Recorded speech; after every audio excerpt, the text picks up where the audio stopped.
Alright guys, we are back with another video. Today, we are going to be reviewing probably my favorite keyboard in my entire collection. This is the Geon F1-8X. Okay, everyone knows this board, right? There are tons of people who talk about how nice this board is, right? So here is my F1-8X 722 and my F1-8X. Yes, I own two F1-8X keyboards right here. Two very different builds, but both use an aluminum plate. But yeah, I like this board so much. I bought it once, I bought it twice, and I actually bought it a third time. Yeah, I joined in the F1-8X V2 group buy. This is my favorite keyboard. I love this board to death. Okay, now you're probably thinking, well, what on earth makes this keyboard so good? You had to buy it 3 times, and not only that, this thing looks boring as crap. I mean, look at the back of this. Nothing. It's such a boring looking keyboard. I mean, I guess, right? But like, for me, I've said this in a few of my other videos, the main thing that I focus on when I'm looking for a new keyboard in my collection is sound, right? I love sound, right? If you can make a keyboard sound really good, it almost beats every other aspect, right? But you gotta at least put something into making the board look good otherwise, whether that be a cool looking mirror bar on the back or having some sort of two-tone case design, because yeah, you just got to make it look at least somewhat good for me to actually really enjoy. But if you can make a really good sounding keyboard, I mean, you can take my money, right? Now, what makes the F1-8X sound so good? What makes it different than every other TKL that's on the market that makes you like, wow, this is better than the Cloudline. This is better than the Gahern or Garen. I don't really care what you call it. But I've reviewed both of those, which are both really high-end TKLs. And heck, before I got them, I mean, like those boards and the F1s, I have an F2. And I still think the F1 is better. Now, I will talk more about the F2-8.4 in a very different video, because this is not a video about the F2. So, this board uses a mounting system that's really only found in, I guess, the F1 lineup, or F1 inspired boards, I guess you could say. So this is an O-ring mount, right? But it's not like the typical gummy O-ring that you typically see. You get this long string of like this Vuitton O-ring, right? And you have to cut it with scissors so it fits in the slots in the bottom and top case and sandwiches the plate together. Now, I don't know what it is about this mounting style that makes it sound like so insanely good. I mean, it doesn't give a whole lot of flex. Don't expect that unless, I guess, you're going plateless, but I've never used a plateless F1, but I've heard tons of people say that the plateless F1 is pretty good or it's like pretty mediocre. So it's like, I don't know, but I have 2 aluminum plate builds and I love both of them to death. Also, this board is heavy as crap. This board is like 7-ish pounds. Like it's insane. It's amazing because it has like 6 internal brass weights. It's wild. Now, I guess I will go into talking about the different F1 units. So there's a ton of different F1 units, right? There's the OG, there's the 88 or the F1-69, the F1-8K, the F1-722, and the F1 V2. And there's also, I guess, some other units like the F1-8X Roadster Edition, which I don't even know how you get that anymore. Like, I have no idea where you get it from. I've only seen a few Korea people have it. So, all of those use the same mounting system. All the PCBs are compatible with each other, except obviously for the 88 because it has an F13 key. But yeah, all of the regular F1s that are F12 TKLs use the same PCB, the same plate, the same mounting system. There's only a few small changes between all of them. The OG, which has basically the same stuff as this, which is like a very tall front height, very steep angle, and the difference between the 88 and the OG is obviously the F13 right here. And the F1-69 just has a badge that says F1-69 that you can put there. And then we have the F1-8X 722 featuring a mirror bar on the back, and changes the side profile a good bit, and has a lower front height, thus changing the sound of the space bar. And so some people like that more. And then there's the F1-8X V2, which is the newest model. He did a group buy port recently, and it got like over 2,000 units. It's massive, so you're gonna log on to Mac Market once the buy is done, and you're gonna see them everywhere.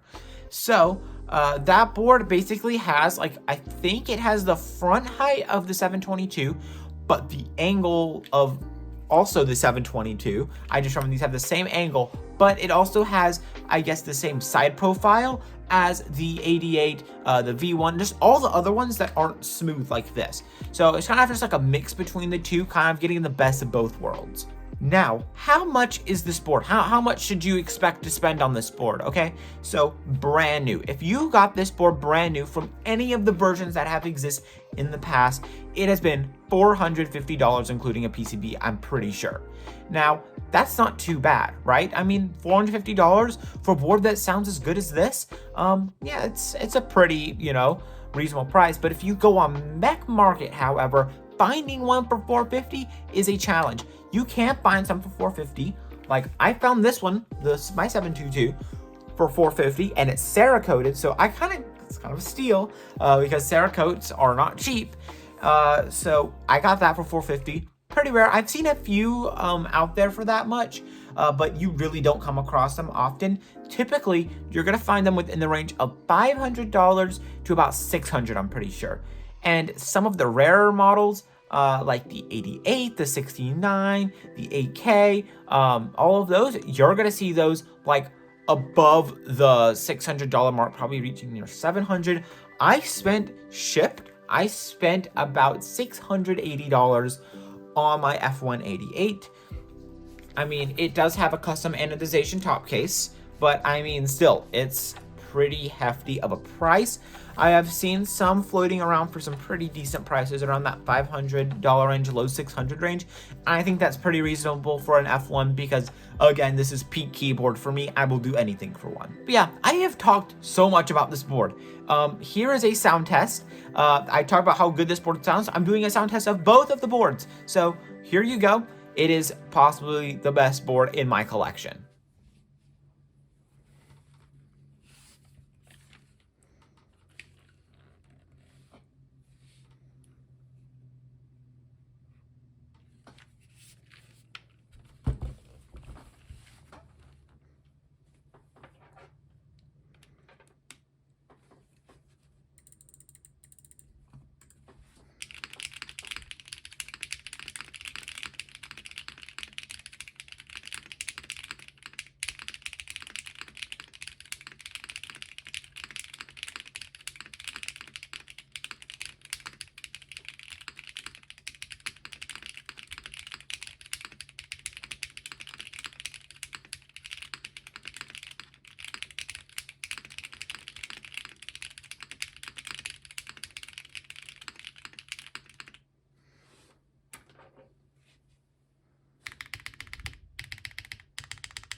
So yeah, there's a sound test of both of the boards. I have been dragging this video on for a long time, but I love this board, and there's a lot to talk about this board because it's an old board and has a lot of history with it, but I realistically just can't do that much. I want to keep this video kind of concise, but yeah, that's kind of like all I got for this board. Again, not a super flashy looking keyboard, unless you have like the 722 right here, but I mean, yeah, it's just kind of just a nice TKL. I mean, it's not like the her with the giant alien weight on the back and the cool text on it, or like the Cloudline with its really nice curved side profile and the nice big brass weight on the bottom. It doesn't have that. It doesn't really have any sort of gimmicks. It's a board that sounds good, and it's probably my favorite sounding board in my entire collection. It has that nice clack that I like with a lot of my boards. So yeah, that's why it's my favorite board. Yeah, and as someone that likes sound bursts, I mean, you know, it just makes sense that this is my favorite keyboard. It sounds better than everything else in my collection, and I enjoy listening to it when I'm typing on it. So if you just want a nice, good sounding keyboard, it's gonna sound better than almost anything in your collection. Get an F1. Trust me, it's worth it. It is 100% worth it, okay? I recommend it over almost any board I will review on this channel, except maybe a few in the future. Maybe. I've been looking at getting some stuff. But yeah, for a TKL, this is as good as it gets. This is the best board you can buy, in my opinion. So yeah, that's all I got. Thank you for listening to me yap. And yeah, that's all I got. Adios.